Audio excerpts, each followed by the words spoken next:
Hi, I'm Andrew and welcome back again to Taekwondo Step by Step. And with us again is Master Lee to help us learn. Okay, now yesterday we learned hand techniques, didn't we? Yes, we learned about the ways we can use the fingers. First, we use 두손끝, or the tips of two fingers, and 한손끝, or the tip of a finger, to attack an eye.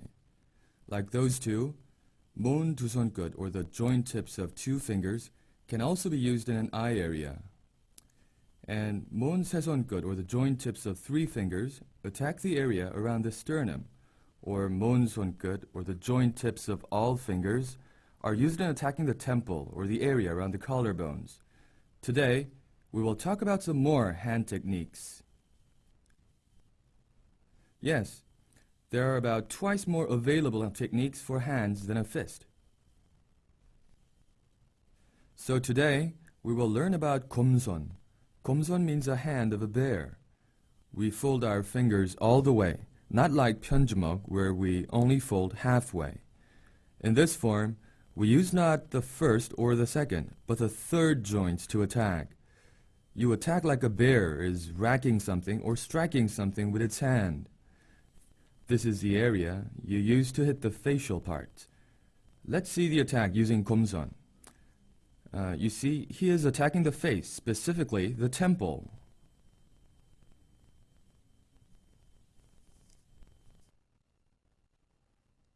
Well, that one seems easy enough. So what's the next one now? Yes. Next, we will learn about the forms we can make using an open hand. We saw that in 편주먹, the fingers are folded, right?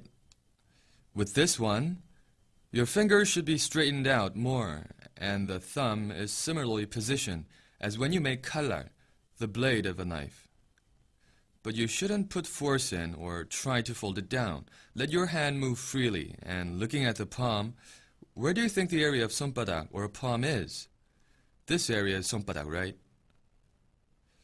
But in Taekwondo, we only refer to the area around the joint of a hand and the base of a thumb, right here.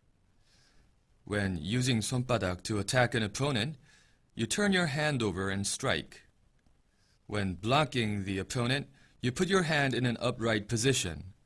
Then you push forward to block the blow.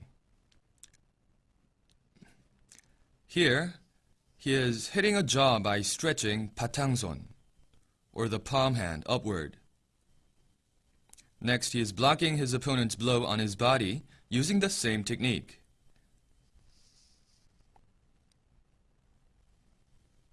So this can block the hand then, can it? Yes, but it is hard to block blows from a fist, and you'll be able to do it only after much practice. This area, when you do 막기 or blocking, you usually mean blocking blows done on your body parts, but it'll be easier for you to comprehend if you just think of it as being used to block places where your opponent attacks. Well, let's see. We know about 모은 손끝, or the joint of all five fingers, right? Just stretch your wrist down like this. Then it looks like the beak of a bird, right? We call it 굽힌 손목, or a bow wrist. When you try to bend your wrist after making a fist, you can't bend it much, right?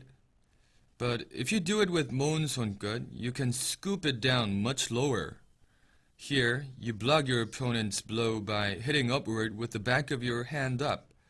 You can also attack your opponent by hitting like this. You use the curved area of your wrist to attack your opponent's throat, or to block your opponent's blow by hitting upward. Here is the blocking down using 굽힌 손목.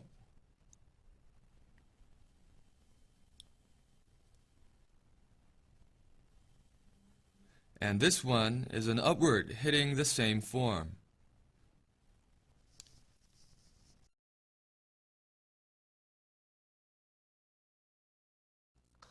Well, that'd definitely hurt your chin.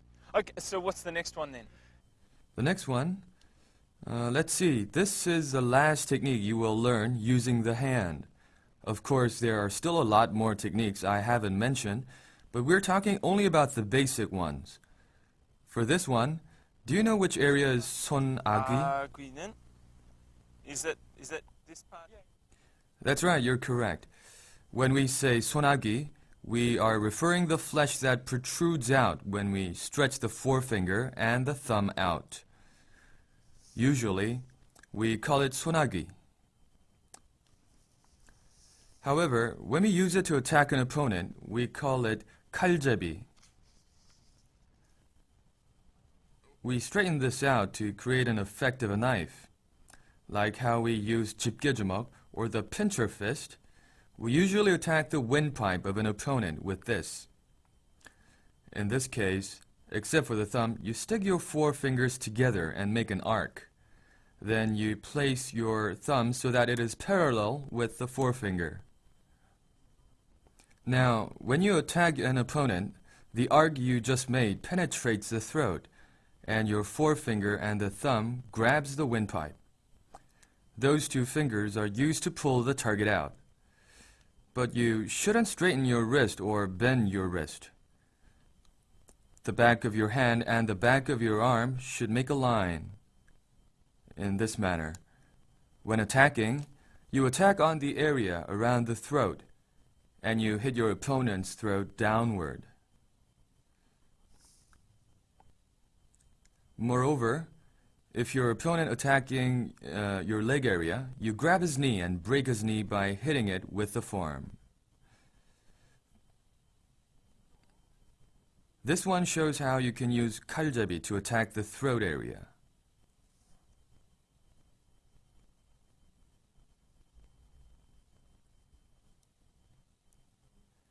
The next one is how you can apply the same technique to hit the throat inward.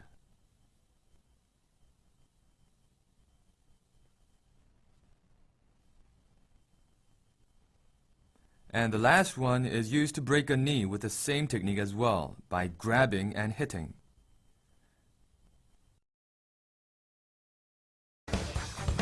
Today's point. Today we learned more hand variations. Remember to practice these basics often.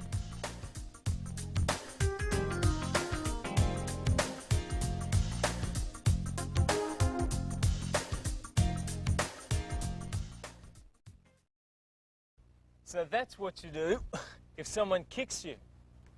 Thank you again for teaching us, Master Lee. And thank you again for watching us. We hope that you learnt a lot because we really enjoyed being here with you. We'll see you again tomorrow. Don't forget to practice tonight.